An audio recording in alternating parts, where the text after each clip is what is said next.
KLO লিকম্যান welfare সোসাইটির পক্ষ থেকে এদিন ডিএম অফিসের সামনে থেকে তারা জেলা প্রশাসনের আশ্বাসে তাদের অবস্থান বিক্ষোভ উঠিয়ে নেয়। পরবর্তীতে তাদের একটি প্রতিনিধি মণ্ডল এসপি অফিসে গিয়ে ডিএসপি হেডকোয়ার্টারের সাথে গিয়ে দেখা করে কথাবার্তা বলে। তারপর তারা সেখান থেকে বেরিয়ে আসে। তারা জানান, কোচবিহার জেলা প্রশাসন ও পুলিশ প্রশাসনের আশ্বাসে তারা এই অবস্থান উঠিয়ে নিচ্ছেন।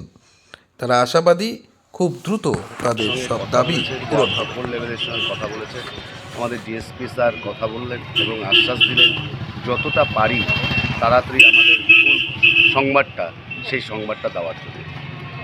ডিএসপি স্যারের সঙ্গে আমরা দেখা করলাম, দেখা করে উনি আশ্বাস দিলেন যে যতটা তাড়াতাড়ি হওয়া সম্ভব আমরা তাড়াতাড়ি করে দেওয়ার ব্যবস্থা করছি।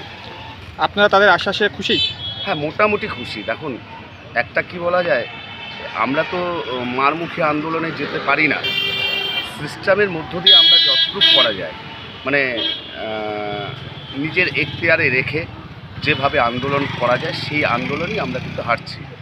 তো আশা রাখি আমাদের খুবই ভালো আমরা সংবাদ পাবো খুব তাড়াতাড়ি। আপনার নাম? আমার নাম তুষারকান্তি রায়।